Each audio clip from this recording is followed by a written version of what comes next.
June was the height of my reading fixation, and I read 32 books that month. So grab your favourite drink or your journal, or both, and buckle in for a long video.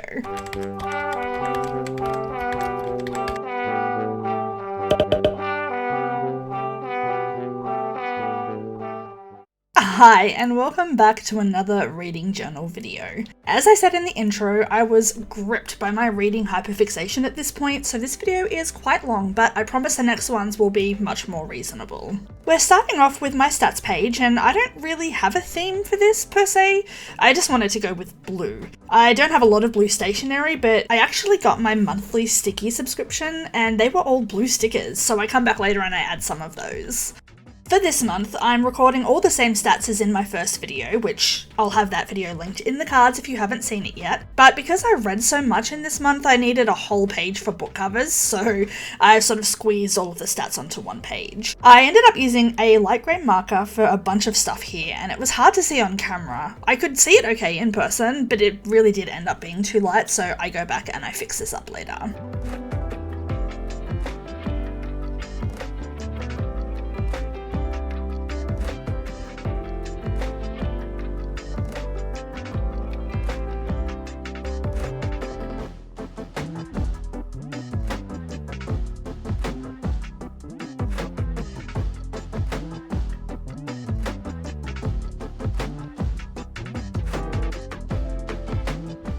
So, I'm stupid and I wrote July instead of June reads. I realised this later and I come and fix it, but yeah, I felt really stupid when I realised. Anyway, I really wanted blue to be the overarching theme here, but just so that it didn't feel one-dimensional, I've ended up using a lot of different tones and shades of blue. I haven't stuck with a theme in terms of what stickers I've used. If it was blue and pretty, it went on this page, and overall I liked how it turned out. I didn't sort of say, well, it's all florals, or it's all lace, or it's all this or that. I've just, anything that was blue went on the page, and I really like it.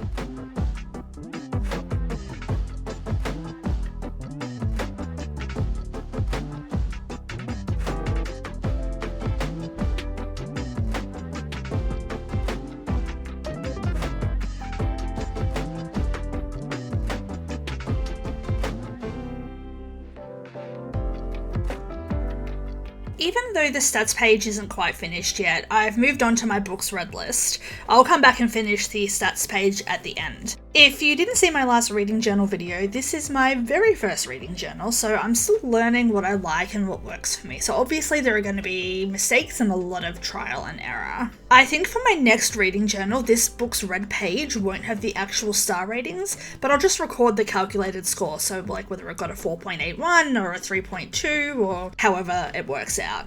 I also want to get a smaller star rating stamp. I really love the one that I have from the Quirky Cup Collective, but it's sometimes too large to fit where I want it to, which is why I had to hand draw the stars here, and why they look all wonky and awful.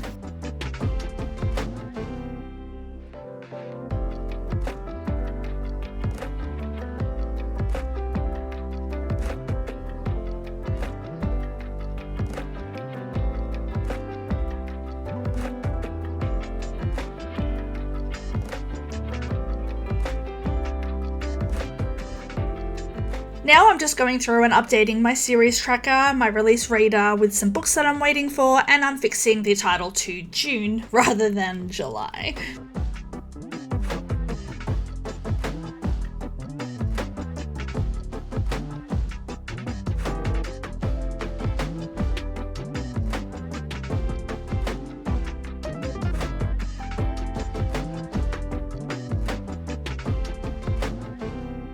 Now we're getting on to the first read of June, which is Sable Peak by Devney Perry. This is the final book in the Eden series, and I was so sad to say goodbye to this gorgeous family and story.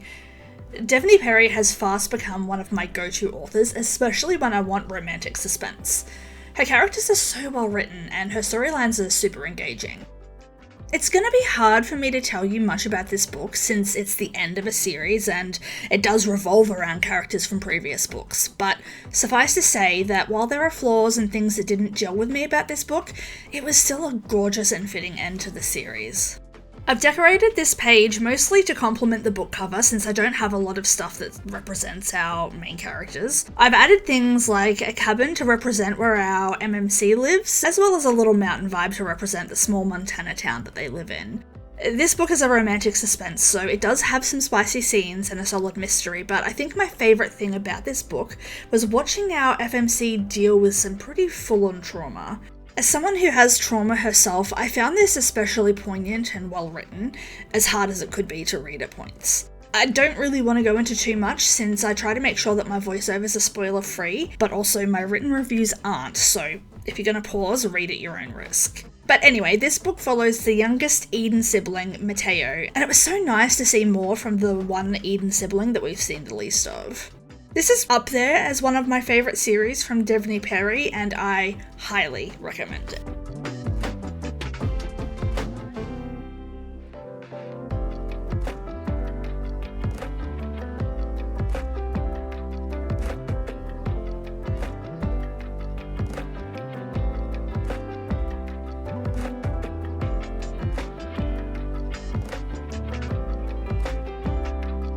Next up, we have another read by Devney Perry, but contrasting the last one, this is actually the first in the series, not the final. Unlike the Eden series, this one's not really suspense, but it's more of a contemporary romance. The premise of this series grabbed me from the first. I actually got the whole series with one Audible credit, and I have zero regrets about picking it up. So this book series follows a group of teenagers who are now adults that all met when they lived in a junkyard. Essentially, they were homeless and they were all escaping some sort of horrific circumstances that they were going through. This caused them all to bond, but eventually they all left the junkyard when they were old enough to pursue their adult lives. The cool part about this series is that it actually follows a red convertible, I think it's a Cadillac, that the main character of the first book, London, lived in with another of the teenagers. Years later, London actually rescues that car from the junkyard and has it restored, and when she's going through a difficult juncture in her adult life, she decides to take the car across country to gift it to the teen that lived in it with her all those years ago. But the car breaks down and London ends up being stranded in a small town and she meets someone, and that's essentially what our story is following in this first book. Each book in this series follows a different teen from the junkyard along with this red convertible Cadillac, and it's truly such a lovely series, dealing with love and heartbreak and trauma and our wayward teens finding their happily ever afters. I absolutely adored this book and this series, and the audio direction was also amazing. I had literally only one red car sticker though, so that had to do, but I also tried to include some things from the book, like some little stickers of pie, since that's something that London and our MMC Brooks bond over.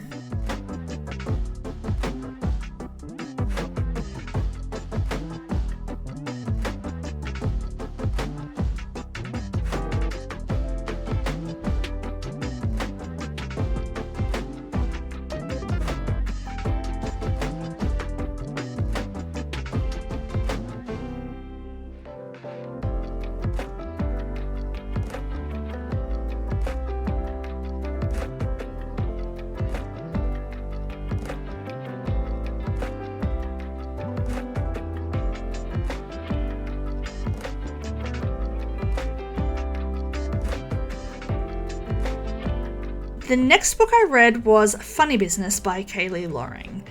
Like the Runaways, I got all three of the books in this series with one Audible credit. I love a good deal, and since I already know that I enjoy Kayley's writing, especially when it comes to her audiobooks, I knew it would be a safe buy. I also need to point out that Kayley's writing, for me at least, is perfectly suited to be read as audio. So to this point in time, I've actually exclusively only read her works via audio. Anyway, this is the first in the Brody Brothers series, and it follows Owen Brody, a model, single dad, and comedian, and Frankie, our female main character, who is also an aspiring comedian. I love the banter and wittiness of Kayley Loring's writing, so I really thought I would adore this book, but something about it just didn't vibe with me. It wasn't bad, I just didn't feel a connection between our two main characters, and it just wasn't as funny as I expected it to be, especially given the title of the book, as well as the job of our main characters, as well as adding in that I'm familiar with Kayley's previous work, and she's generally pretty funny. The The interactions between the Brody brothers, however, and their parents was hilarious, and it made me love each of them in their own right, but overall it was just kind of a meh read for me if you take out all of that sort of witty familial banter. That being said though, the audio cast was incredible. It was a full cast, including some of my favourite narrators like Teddy Hamilton, Jason Clarke, and Zachary Webber, and of course Connor Kreese. They also all voiced the same characters in all the books in this series, which I love. Anyway, I put very little effort into creating the review and making it pretty since it wasn't a book that really grabbed me, you know?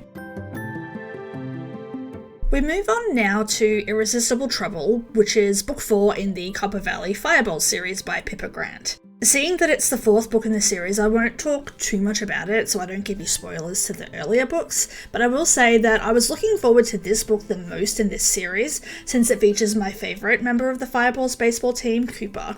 But I don't know, I just didn't really vibe with this one either. Cooper was voiced by Connor Kreese, who, if you've watched my last video, you might know as my favourite narrator, but even he couldn't make me feel like Cooper and the pop star sensation Waverly were right together. They also didn't seem wrong together, I don't know, it fell a bit flat for me. I could have just not been in the right headspace for it. It could also be because I don't really care about baseball, or it could be that for me, Pippa Grant is a very hit or miss author, and I'm glad that I got it with one Audible credit along with the rest of the series, since I feel pretty meh about a lot of them.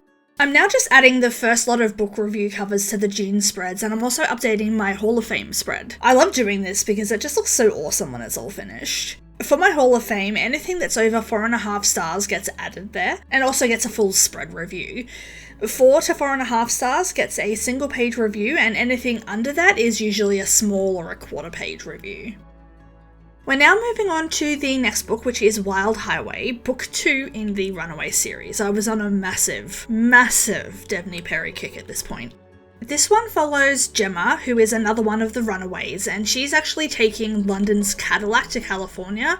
She's taking it to Carson, the guy that lived in the car with London when they were all living in the junkyard. So she's on her way to California, but she makes a detour or a little stop and ends up staying at a familiar to her place. Again, I can't really talk too much about it without giving away spoilers from the previous book, but I felt like this was a great follow-up to Runaway Road, and the tension between Gemma and Easton, the male main character, is so good.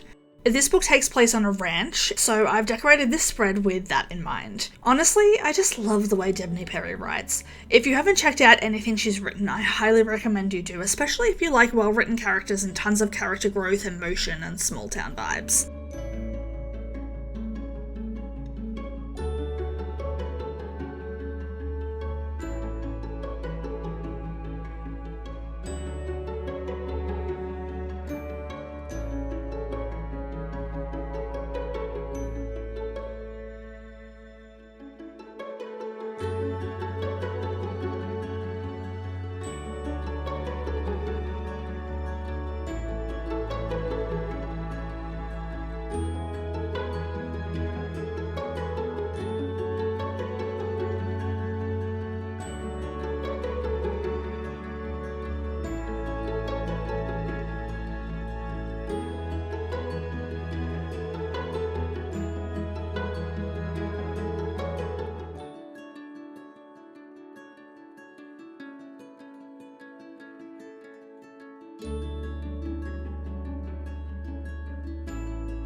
This is the first full spread that I've done, and it's actually an exception to the rules that I've sort of made for myself.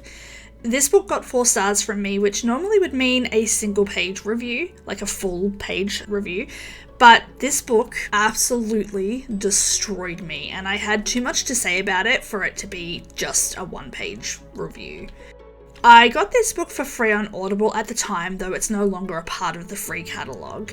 It's part 1 of a duology called Bring Down the Stars, and it's written by Emma Scott. This was such a hard book for me to review and to wrap my head around. On one hand, I'm actually not sure that I liked it all that much. I didn't like the main female character, and I strongly disagreed with the actions of all the characters involved. But with that said, I read this in June, and at the time of finishing up this video, it's the end of December, and this book is still sitting with me. And for that reason, it also made it onto my Hall of Fame. It's angst-ridden, it's painful, it's beautiful and emotional. It's beautifully written, but also the performance from Teddy Hamilton, especially when he's narrating Western, was incredible. One of the best narrations that I've ever listened to. I'm genuinely not sure I could ever read this book again. The end of this book broke me pretty hard. I cried. Well, actually, I sobbed for hours after finishing it, and it put me into a funk for days afterwards. It was heartbreaking in its beauty, and even though I'm still not sure if I enjoyed it, it was well worth the read despite the emotional pain it put me through. It's hard to even summarize what this book is about without giving you spoilers, but it's essentially about a love triangle between 3 college students, Autumn and Connor and Weston, who are best friends. But it's so much more than that. It deals with grief, powerful friendships, traumatic childhoods, abuse, and so much more. It's an incredible read, but do be warned that it could be triggering for some, so keep that in mind if you decide to pick this up for yourself.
I was so emotionally drained after Bring Down the Stars that I needed a few light and easy reads just to cleanse my palette. I found this short book called Let's Get Textual on the Audible Plus catalogue for free, and since I liked the narrator, Emma Wilder, I thought I would give it a shot. Both Emma Scott, who wrote our last read, and Teagan Hunter, who wrote this one, are new to me authors, and I always love discovering someone new. This book was only 6.5 hours long, which is shorter than I tend to usually go for, but the idea was fun and I was so glad that I gave it a try. It's basically a wrong number story between Delia and Zach, but it was so funny. It was sweet and adorable and it had me giggling the whole way through.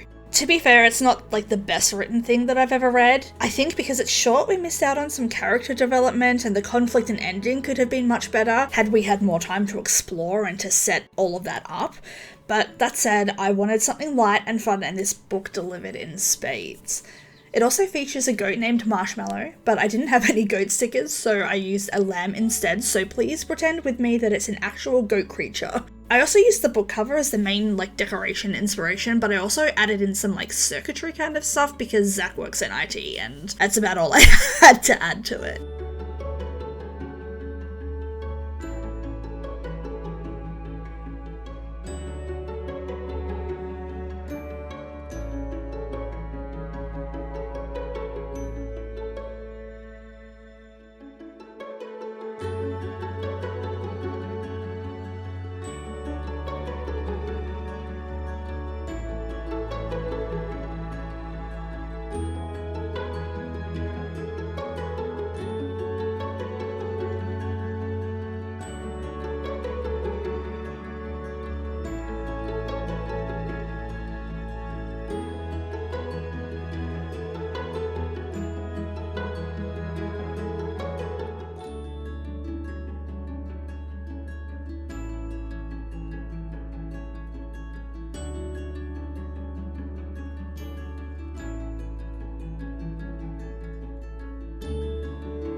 We're now working on Swift and Saddled by Lyla Sage. This is book 2 of the Rebel Blue Ranch series, and I really enjoyed the first one, so I was expecting to like this one more than I did. This follows Weston, who is the older brother of Clementine or Emmy from the first book, and a new addition to the story, Ada. I decorated the review to match with the cover, as well as adding in some cowboy vibes for Weston and some interior decorator kind of stuff for Ada, and I thought it turned out cute. This one was a weird one for me though. I don't know, I really liked Weston and sometimes I really liked Ada, but there were also times that I really didn't like Ada, and I don't know, I guess I didn't really connect with these two as a couple. I normally enjoy the he falls first and he falls hard trope, but this time it didn't really do much for me. I think it was just lacking chemistry between the two main characters, especially after the chemistry that we had between Emmy and Brooks in book 1. I also had an issue where I had recently read Holding the Reins by Paisley Hope, and I think, because it was kind of similar to the first book in the Rebel Blue Ranch series, and I think I was getting the worlds of Holding the Reins, so the Silver Pines worlds and the Rebel Blue Ranch worlds mixed up. And so when I started reading this, I think I was expecting the book to be different.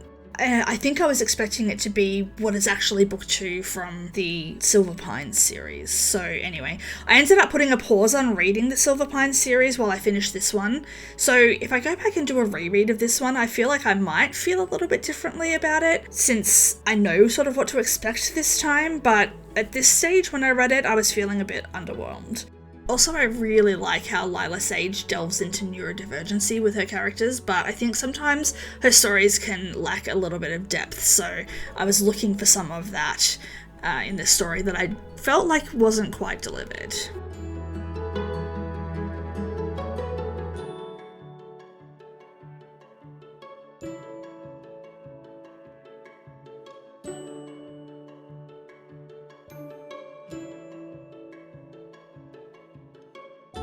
A Table for Three by Lainey Reese was a free Audible find. I was kind of interested in checking out some throuple kind of stories, and personally I don't mind a smutty read, but this one was just, I don't know, it just was not that good. First of all, it has one of my most hated tropes, the insta-love trope, or the we've known each other for a week but let's get married and have babies trope. It's totally fine if that's something you like, it's just for me, it's the actual worst.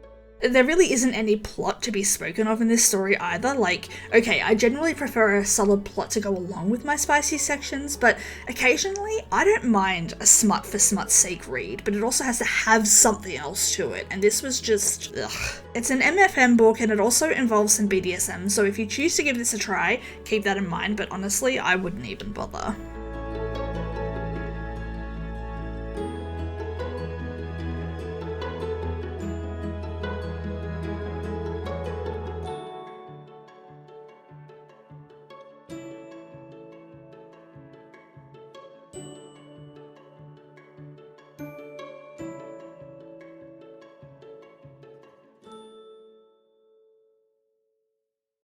Moving on now, I decided to be brave and finished the Bring Down the Stars duology with Long Live the Beautiful Hearts. I purchased this one because I couldn't just leave it where the first book ended and not know how it all turned out, and honestly, my thoughts and feelings are pretty similar to the first one here. I actually felt myself actively blocking my emotions with this one. I just knew that if I let myself, I would break down again, and I was not in the right headspace for that, so it was a less emotional read, but only because I forced it to be, I think. I can't really say anything about what happens in this book because it'll spoil events from the first read, so make sure you're being extra careful if you do want to read my written review. But as with before, the narration was incredible. Teddy Hamilton was an absolute gem in this duology, but also as before, I still did not like a lot of the characters or the way that things were handled in this book. I kind of had this uncomfortable feeling sitting in my chest for a large duration of the read, and I'm not sure that I'll ever be able to read this book again, the same as with the first one. It was good, it was well written, and it was beautiful, but I think it was just too much angst and pain for me to revisit, especially when I really don't connect with the female main character. So yeah, I do recommend reading them both, especially if you aren't as affected by angst as I apparently was at this moment in time, but yeah, keep that in mind, they're very, very angsty. Angsty, but worth it for at least one read.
The next thing I read was Attachment Theory by Kayley Loring. I was kind of going through and reading some series and duologies and things like that at this point. This is book 2 in the Brody Brothers series, and while I liked this one more than Funny Business, it was still a kind of average read for me. I think a part of that is the age gap trope, which I don't love, but this one also revolves around the youngest Brody brother, Dylan, who is a famous actor and a hopeless romantic, falling for his therapist, which, okay, look, I know that stuff can happen, and in this case they only have a few sessions, but I don't know, I don't love it and it kind of makes me feel uncomfy. But in true Kayley fashion, and in line with the first in this series, the text chains between the Brody brothers and their parents are hilarious. Kayley is so sharp and witty, and her dialogue is so realistic and refreshing, and it always makes me laugh.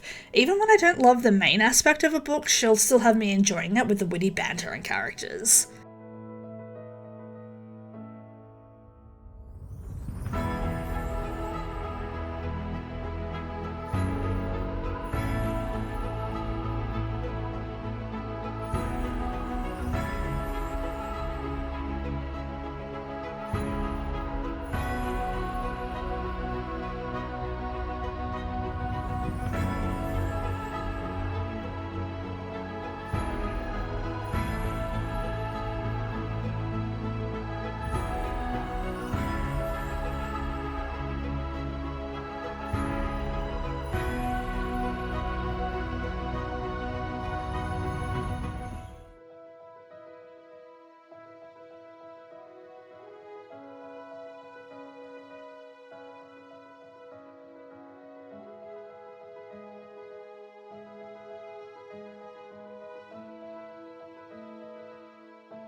Since I was almost done, I decided to finish off the Brody Brothers series with Good Vibrations, which follows the oldest Brody brother, single dad and lawyer, Miles. I think this one was my favourite of the three, and not just because it was Jason Clarke narrating. I actually really liked both Miles and Aria, and I liked them together too.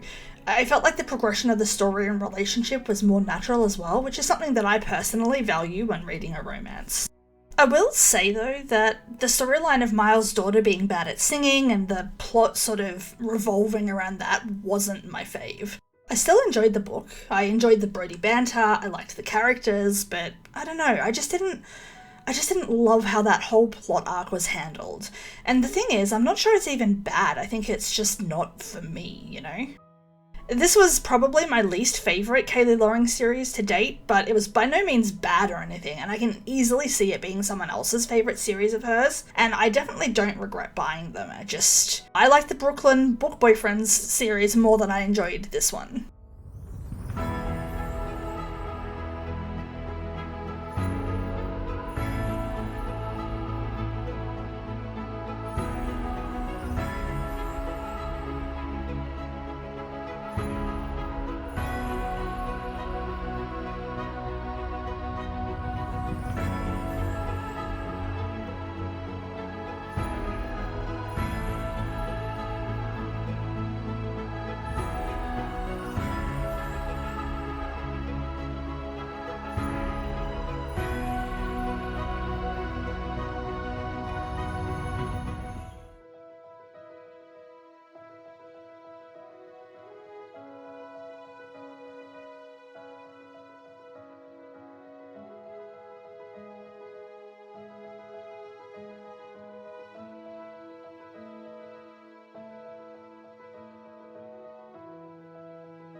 So this book was a reread for me because the final book in this series was coming out soon and I wanted a refresh on the series before I finished it because, you know, I have ADHD and I can't remember anything. This is a hockey romance series, If You Hate Me by Helena Hunting, and this book is... there is so much to love about this book and I fell in love with the characters immediately. There is definitely some toxic behaviour here, like a lot of it, but it's toxic behaviour stemming from trauma, which isn't okay, obviously, but it's something that's addressed and worked on in the story, and it is spicy. Our male main character is kind of filthy, and I adore the relationship between him and Reese when they're not being, you know, toxic AF. Also, CJ Bloom and Connor Crace were exceptional. The narration was incredible and made me feel like I was right there with them. This book is funny and a little angsty, but not too angsty, and I loved having a strong female lead. The side characters were excellent as well, and it was just as enjoyable the second time as it was the first. This was my first experience with Helena Hunting, and while it's definitely not for everyone, I loved this book despite its flaws, and is one I'll likely revisit many times.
I'd enjoyed Let's Get Textual so much, so I was super keen to read the next in the series.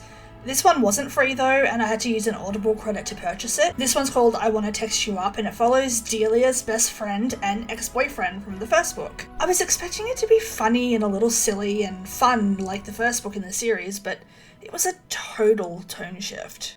I don't know if that's why I disliked this book so much, because I was expecting something totally different maybe, but it just felt overly angsty for no reason. I don't know, I just didn't have a good time at all when listening to this. Emma Wilder was the narrator again, and I like her, but the issue was that the two main characters seemed totally different in this book than what we'd seen in the first, and I didn't connect with them, like individually or together, which is a shame because I really liked both of them in the first one. And, you know, there's nothing wrong with a character being different in their own book. I mean, there should be things that we don't know and we don't see, but it shouldn't be such a massive tone shift that they seem like totally different people, you know? Anyway, I just liked this one so much that I didn't actually bother getting the next book in the series, and I probably won't ever listen to this one again either.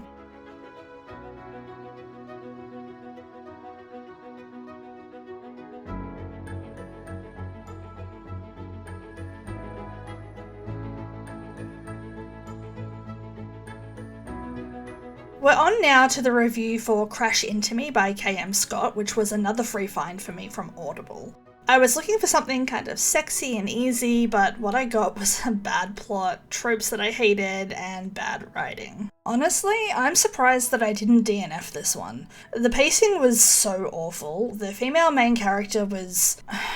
I don't know, she was kind of a pushover, which that's not something I personally like, and there's nothing wrong with characters being more timid or weak-willed. It's just, especially when you're taking into account a story with a toxic and controlling male, I don't like seeing a weak pushover female main character who can't handle herself and stand up for herself. Anyway, that sort of female main character isn't really for me personally. Also, the male lead was just toxic for no good reason. There was also a twist, but it was stupid, so yeah, sorry, I don't know. I haven't even really given you anything to go on about this story, but it just isn't even worth your time, honestly, which is why it only got 1.5 stars from me.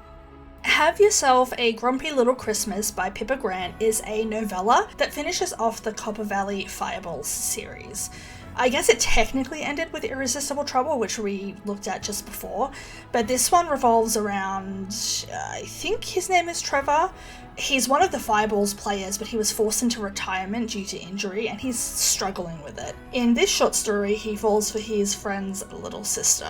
I honestly don't remember much about this one. I remember thinking it was cute and fun and enjoying it, but the details are eluding me, and I can barely find any info about it online, so that's pretty much all that I can give you without re-listening.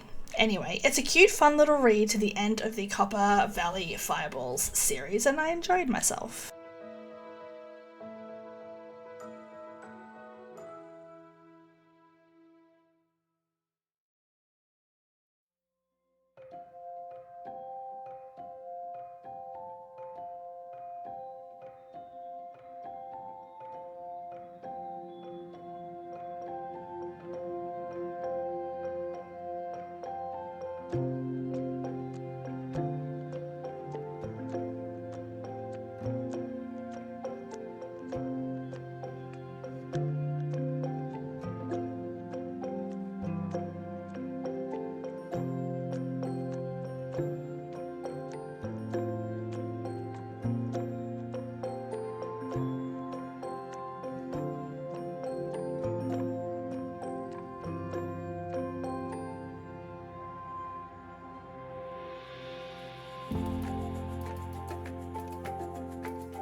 So I was going through and rereading some of my favourite Ali Hazelwood books, mostly because they're kind of predictable, but also they're light and fun and a little spicy, and for me they're just great comfort reads, and Love Theoretically is probably in my top couple of Ali Hazelwood books. I've actually reread this one several times. Therese Plummer does an incredible job with the narration, and I just adore Jack and Elsie. I have so much fun reading about a romance in a STEM setting, and even though Ali has a style that she sticks to for her STEM books, I love them so much.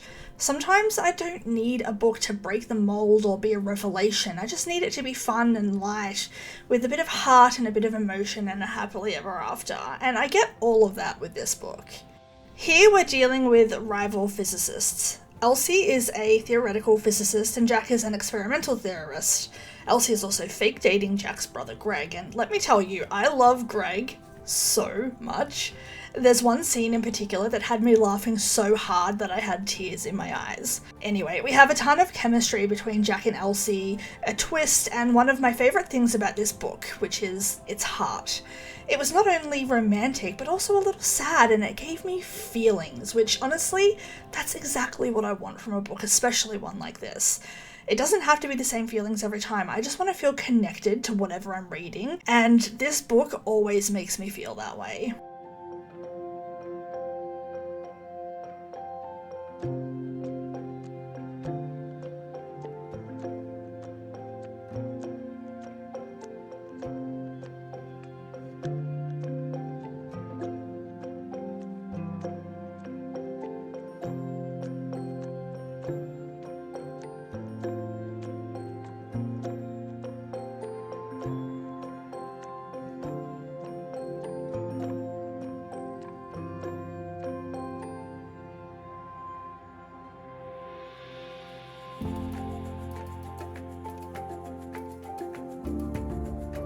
So, I don't know what happened to the footage here, but there's actually another full-page review for Lost and Lassoed by Lyla Sage, which is book 3 in the Rebel Blue Ranch series, and it's right next to my Love Theoretically page. You get to see the review and the flip through at the end, so if you want a better look at it, you can pause and have a look at how it all turned out then, but for now, I'll just give you a quick rundown of what I thought. This one got 4 stars from me, and I enjoyed it a lot more than the second book in that series. It felt like it had more depth than the previous one did as well, and it was great seeing Teddy, who is Emmy's best friend, deal with her issues. It was kind of surprising to see that she was dealing with some mental health issues. We didn't get to see that side of her in previous books, but that's often how it goes in real life, so I thought it was nice getting to see that side to her. It felt very believable and realistic. And Emmy's older brother Gus, it was just lovely to see him open up and fall in love even throughout that grumpy exterior. I'm really sorry about not having that page in the video, but now that I've given you a very quick summary of my thoughts, we can move on to the book that we're currently working on, which is Funny Story by Emily Henry.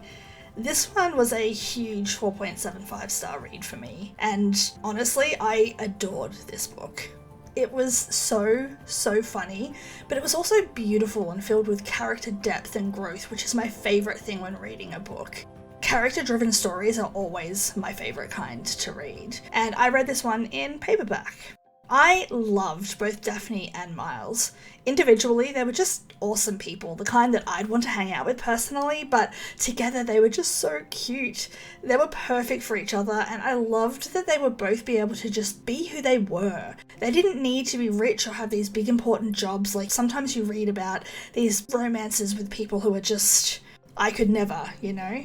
But they were just 2 regular people who had great chemistry and fell in love.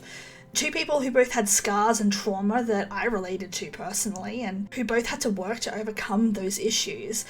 People who made mistakes, but they learned from them. Writing this review actually made me go back and reread the book, and I loved it just as much the second time. As far as the aesthetic for this spread goes, I didn't really have much to go with in terms of the theme, so I made it pretty, and I'm actually kind of obsessed with how it turned out. Anyway, for me, this book was incredible. So far, I've loved everything that Emily Henry has written, and I can't wait to dive into some more of her work.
Moving on now to Dirty and Dangerous by Shayla Black. I was still interested at this point in exploring the world of thruples, and I kind of am now too. It's just I found it hard to find good books regarding that.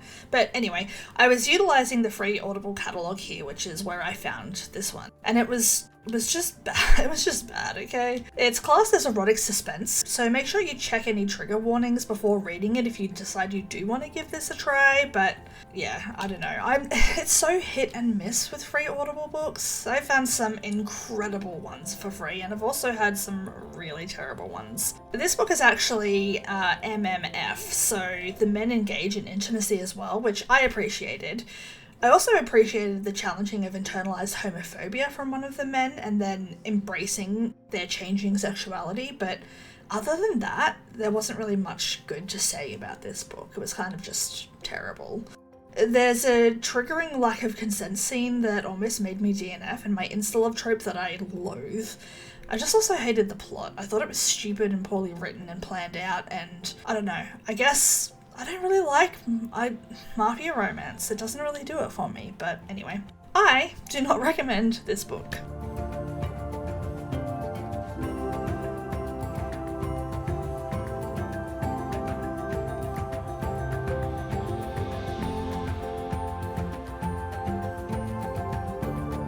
If You Want Me by Helena Hunting is the second book in the Toronto Terror series, and it took me ages to read this because, I don't know, I was kind of concerned about the age gap romance trope, and it turns out I was right to be dubious because I just really didn't like this book. We follow the romance between Hammer and Hollis, and we met both of these characters in the first book, If You Hate Me. Hammer, also known as Peggy and Aurora, is friends with Rix, and she's also the daughter of Roman Hammerstein, who is a player on the NHL hockey team Toronto Terror. Hollis is Roman's best friend and also a member of the Toronto Terror. My issues with this book are plentiful, but the main ones are that I didn't feel chemistry between Hammer and Hollis, and that Hammer is 20 and Hollis is 33. And listen, I don't mind some age gap romances. I think there are age gaps that are acceptable or that don't give me the ick. And also age gaps are subjective to the people involved. Like, some people are much better equipped to be in that sort of relationship. But the issue I have here is that Hollis was around Hammer when she was still a young teenager and still growing up. And for me, that immediately gives me the ick, and I do not like it. Other than that, I also just felt like Hammer wasn't as mature as we were supposed to think she was. Look, all of this could be a me thing, and I'm not trying to tell anybody that they have to dislike this book for the same reasons or any reasons, but it's just how I feel about it.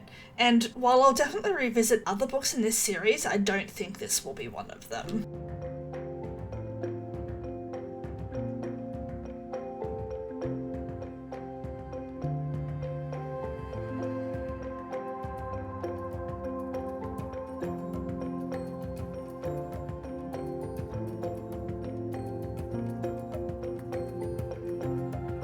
Quarter Miles is book 3 of 5 from the Runaway series by Devney Perry, and it follows Catherine, who we met in book 2, and Cash, who we also met in book 2, and is the brother of Easton, who was the male MC in book 2. I can't say much without spoiling things for you, since this is a third in a series, but while I liked this book, it definitely wasn't my favourite of the series. I enjoy an unrequited love trope, especially when it's kind of obvious that the attraction goes both ways, but we didn't really see that obvious attraction until after Cash realises his feelings. I also loved the friendship between our two main characters though, and it felt real and honest, and it was kind of beautiful. I think I was a little bit put off by the way Cash didn't realise his feelings for Kat though, but then all of a sudden he was like obsessed with her. It felt just a little bit unrealistic to me, but honestly, I think if I gave this another chance I might enjoy it more on the second read. I also really did enjoy the chemistry between Cash and Kat, and I really liked them together. I think I just felt like there was a little something missing. I do actually want to reread this whole series and see if my opinion changes on any of these books, so I might do that in the new year.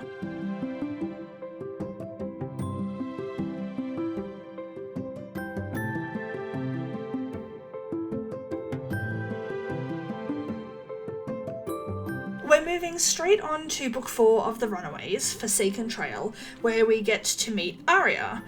Aria and her twin sister were both living at the junkyard too, but now they live in separate places. Aria hates her twin sister Clara's boss, Brody, but she's forced to deal with him when visiting her sister and her nephew, and she ends up sleeping with him because of course she does, giving us another trope that I don't love, which is a surprise pregnancy trope. This isn't a spoiler because it does say that on the blurb of the book if you read it, but I'm not going to say anything else about it. I'm not really sure exactly what it was about this book, but it was definitely my least favourite in the series. Maybe it was because it utilised a trope that I don't love, or maybe it was because I felt like the relationship between Aria and Brody moved too quickly.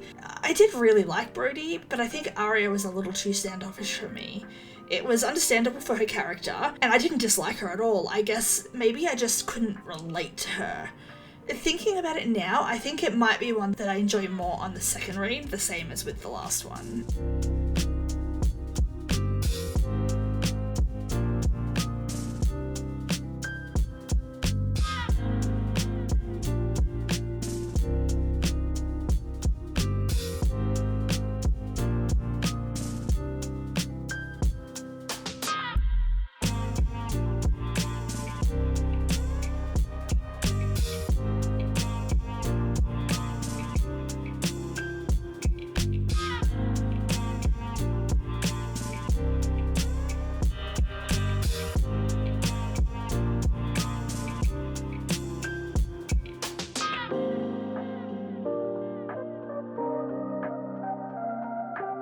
Another Ali Hazelwood reread for me with The Love Hypothesis.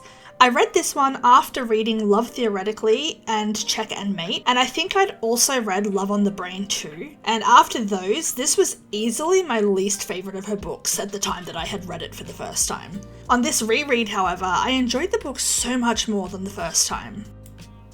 I think it's because I wasn't expecting much, honestly. I was just looking for a light and easy listen, and this provided that. If you haven't read this one, it's about a PhD student named Olive and a professor named Adam. Adam, as is typical in an Ali Hazelwood novel, is stupid tall, stupid ripped, stupid handsome, and stupid smart. He's also very well endowed, as all Ali's MMCs are. Olive is shy and smart and bookish and pretty in a girl next door kind of way, and they end up fake dating. I really enjoy romance novels like this. It's not a revolutionary idea by any means, and it's not meant to be this incredible work of fiction. It's meant to be romantic and swoony and easy to read and love, and I get all of that when I read this book. Even though I enjoyed this more on the second read, it's still on the bottom of books that I enjoyed by Ali Hazelwood, though Problematic Summer Romance definitely wins the book that I like least from Ali, but yeah, The Love Hypothesis is still another kind of easy comfort read for me.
So next up we have the second book in the Beacon Harbour series, The Rockstar Returns, which was co-written by Kayley Loring and Connor Craze. This book focuses on Damien, the younger brother of Grady, who was the MMC of Book 1, and Vera, who was the best friend of Claire, the FMC of Book 1, which is called The Billionaire is Back if you wanted to check it out. Damien is a musician who's finally made it big, and Vera is kind of an opinionated drifter with a love of music and is a close friend to Damien.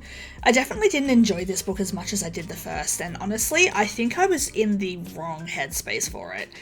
I kind of forced myself to read it since I'd had it in my Audible library for a little while, and I was trying to clear out books that I'd purchased before buying anything new. As with other books that are co-written by Kayley and Connor, Connor is the male narrator for this book and he does a great job, as does Emma Wilder, but I think that I was struggling to feel a connection between our two main characters. As usual with a sequel, I don't want to give away spoilers in my voiceover, especially because I don't want anything ruined if you haven't read the first book, so I'm limited in what I can say, but I did think that Vera struggling with being close to people was a great route to take, and it kind of gave the side character we knew from book 1 some much needed depth, but I think it also kind of hindered a connection between her and Damien. This book definitely requires a reread for me though, when I'm properly in the mood for it, just because I don't really trust my initial impression of it, knowing that I probably was not in the right headspace. Anyway, something that I do love about the Kayley and Connor writing duo is the balance we get of humour, heart, and spice. They write together flawlessly and it's an enjoyable experience, so I definitely recommend this writing duo. Also, just a little FYI, Connor's actually working on a solo novel that's supposed to be released in 2026, and I think it might be a romantic suspense, which is my favourite genre, so I'm super excited for that, and I love seeing a narrator turn author while still doing all his amazing narration work.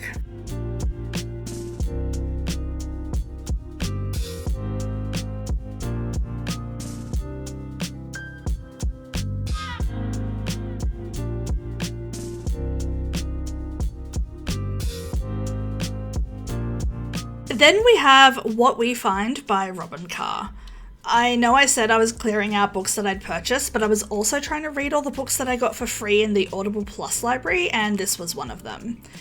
When I went to write the review for this, I could not for the life of me remember what happened in this book, or what it was about, who the characters were, literally nothing about it. I looked it up, did a little research, and finally I had some vague memories of it. It follows a doctor named Maggie and a random guy who's camping at the campgrounds that Maggie's father owns. Maggie's visiting there after dealing with some personal and professional stuff, and the two meet and strike up a romance.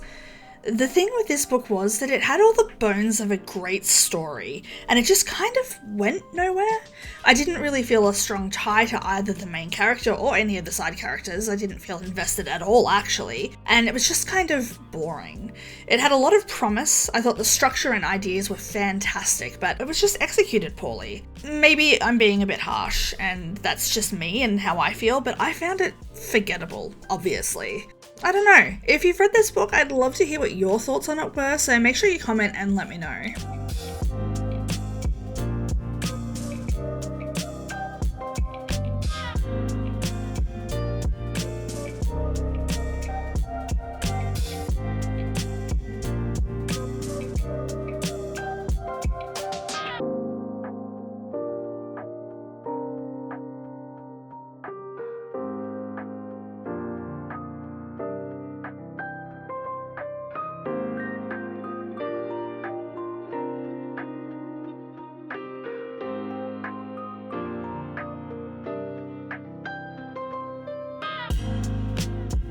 We have arrived at the final book in the Runaway series by Devney Perry, Dotted Lines. This book had me feeling all my feelings. It made me laugh and cry and grin stupidly throughout it, and it was hands down my favourite book of the series, and it got a huge 4.75 stars from me. This book follows Aria's twin, Clara, and her young son, finally taking the car, the esteemed red Cadillac, to California, where we finally meet Carson, the reason for this series from the beginning. I really can't give anything away, but I highly recommend this series. If you do want spoilers, feel free to pause and read, or try to read with my awful handwriting, what I've written. All I can really say here is that I adore this couple. We get to see a lot more of life in the junkyard, and it's so beautifully told. I meant it when I said I ran the gamut of emotions with this book. We also get a beautiful ending that had me all teary, and it was just one of the most satisfying endings I've experienced to a series like this. I tried to include some relevant stickers when I was doing the review for this book, mostly revolving around Clara's time in California, but mostly I just wanted it to be pretty, and I think I succeeded.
We're on to the last few books now.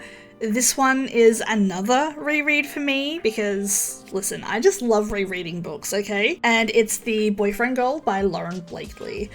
I was wanting to read the end of the series and I kind of wanted a refresher, so I'm starting from the start. It's a hockey romance because I was having a moment with hockey at this point in time. I've said before that Lauren Blakely is a hit or miss author for me. Not quite as much as Pippa Grant, but still. This one I really enjoyed though. I listened to this on Audible and it was narrated in duet by none other than the Connor Crease and Erin Mallon.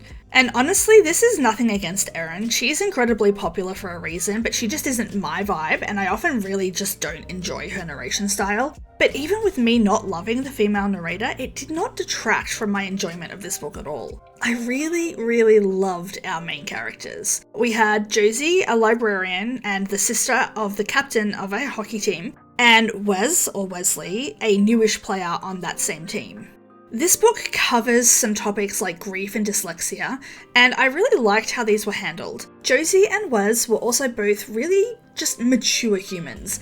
They handled their feelings and relationship well, and while we got some angst, it wasn't too much. We also got some really enjoyable side characters and some spicy scenes that were very entertaining.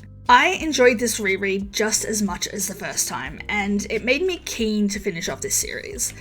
Also, just quickly, earlier I said the last book in the If You Hate Me, which is the Toronto Terror series, was coming out, and that's why I was rereading it. But I got that mixed up with this series, which had the final book release in 2025.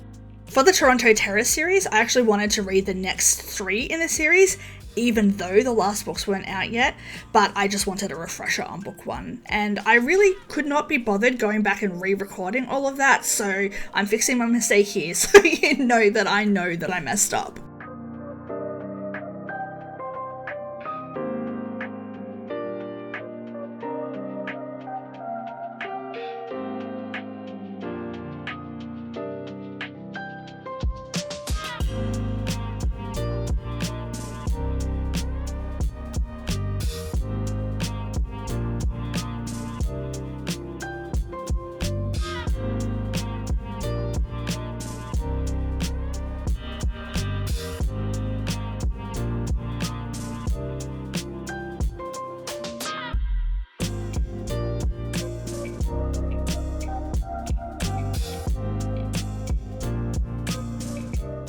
I read the second book in a duology, the first being Where the Blame Lies and the second being Where the Truth Lives by Mia Sheridan. This duology made me a huge fan of Mia actually, and I got more of her novels after finishing this one.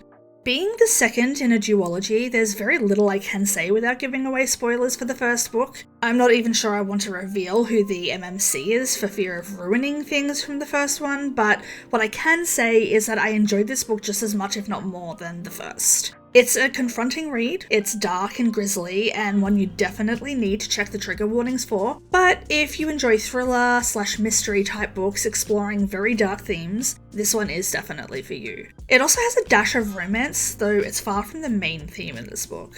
Also, unlike a lot of romance series I read where they're connected but can also be read as standalones, I do not recommend reading this one before the first in the duology.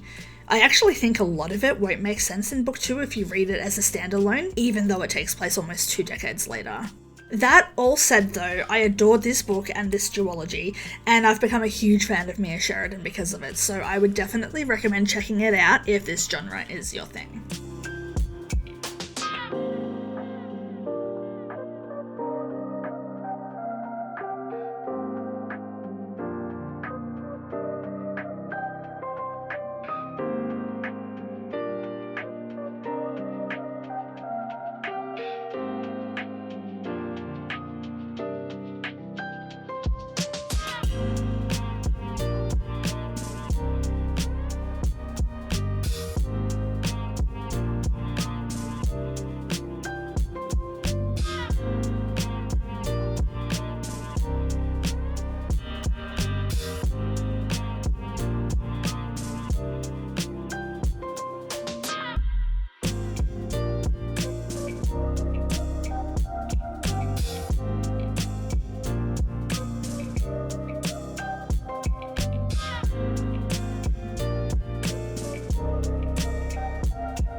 So, I read The Unhoneymooners by Christina Lauren because it was so highly rated. The audio version was actually on sale on Audible, so I grabbed it up for just a few dollars, thinking that I'd like it because it was so popular, but honestly, I was a little underwhelmed. I can see why people liked it and why it's popular, but for me, it really didn't hit.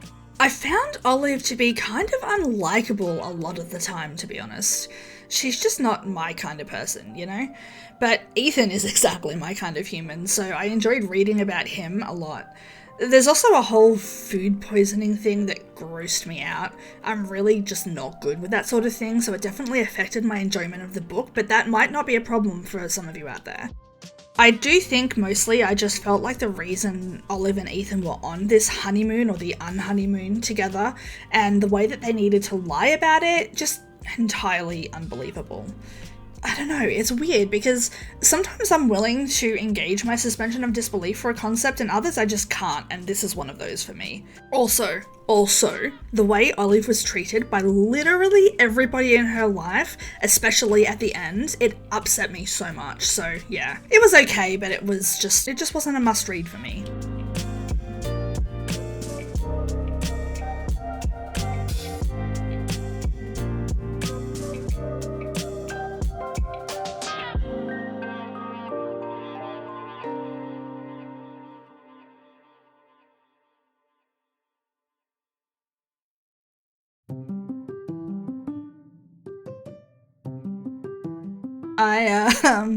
I missed a bit of footage here because of who I am as a person, but, you know, despite saying I was trying to finish books and series that I already had, I found myself picking up The Bribe by Devney, again, because of who I am as a person.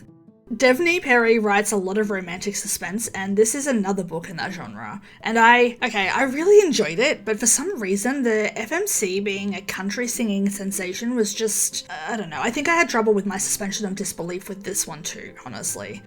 There was a lot that I actually really enjoyed about it though. I liked both Lucy and Duke, our main characters. I liked the suspense and the murder mystery kind of element. I liked the ending for the most part, and I really liked a lot of the side characters too, but it just felt kind of, I don't know, wrong that a huge country star would go to a tiny town in Montana and fall for a small town sheriff, but maybe that's just me though.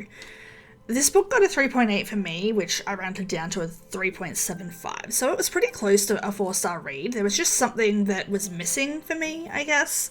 Also, I could be wrong, but I think that this series was Devney Perry's first romantic suspense, and I'd read and loved the Eden series before starting this one, and it came out after this series had, so that could be contributing to why I didn't like it as much.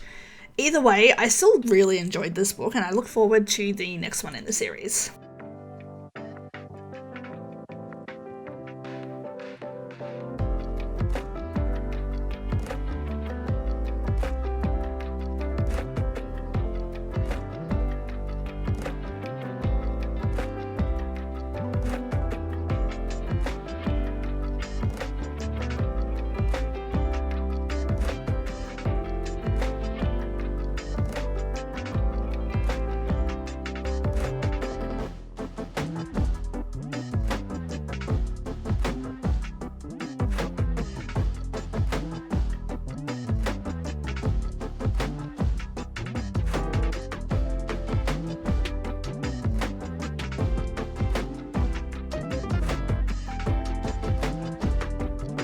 And here we are, finally. The final book that I read in June 2025.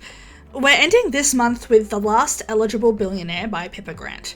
This book is a prequel to the 3 BFFs and a Wedding series, and I got those 3 books plus this prequel in a bundle on Audible for 1 credit, and you guys know I love me a good deal. I wasn't sure what to expect when starting this one. We know Pippa Grant is a very hit or miss author for me, more so than any other, but I just had the best time when reading this one.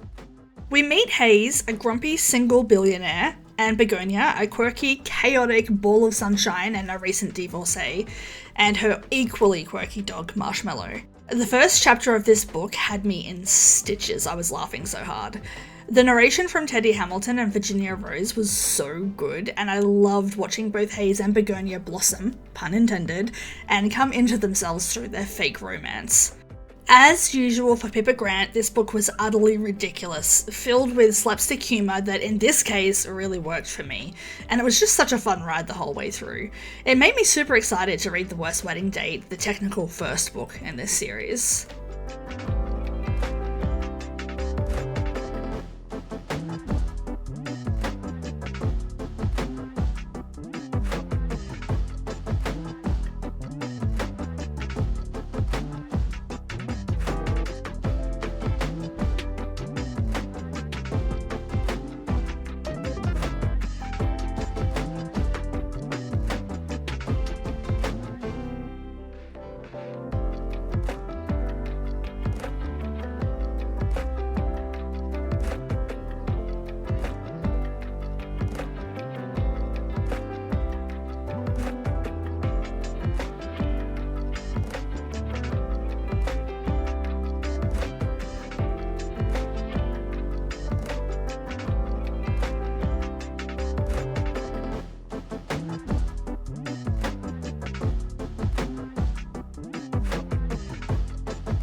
We're now done with the book reviews for this very long video, and now we're going to update and fill in all the stats that we have left for June 2025. I've just added the final book covers to the book's read page, and now we get into all of the info.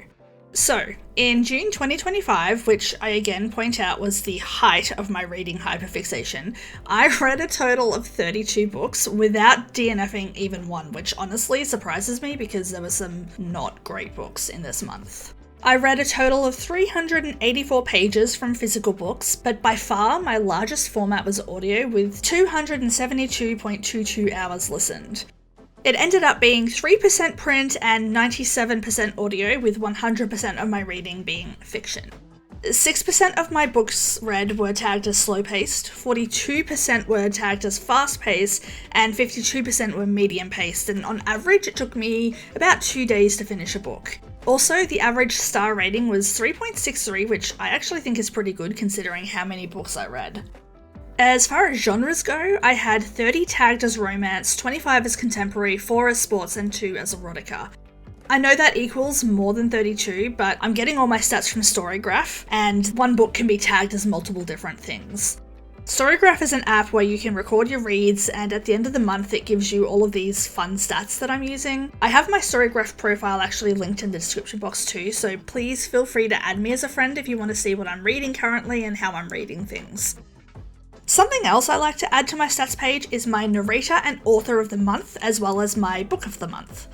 These aren't stats that are provided to me by Storygraph though. I just go through and work out my highest rated reads for book of the month, and my most listened to narrator and my most read author for that month. This month I had both Funny Story by Emily Henry and Dotted Lines by Devney Perry, with an equal 4.75 stars for my book of the month. So technically it was my books of the month. The narrator that I listened to most was Teddy Hamilton, as in he appeared in the most audiobooks that I listened to, and my most read author was Devney Perry. And that concludes my reading for June 2025. I know these videos are super behind, but I promise I'm working really hard to catch up so that you're getting my current reads in the current month, but I just need some time to catch up and get it all done.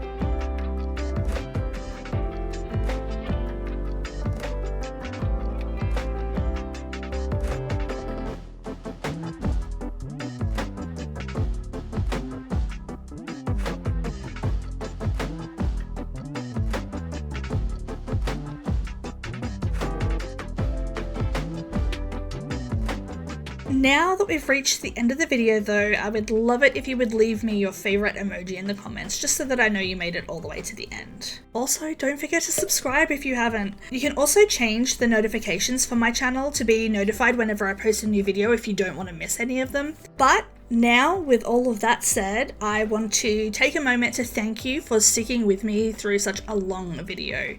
It honestly means so much to me, and I really hope you enjoyed some insight into my hyperfixated brain. I really hope you enjoyed watching, and that you're having a wonderful time of day whenever you might be watching this video. And I also hope that you're as safe and as happy as you can be, and I will see you in the next one.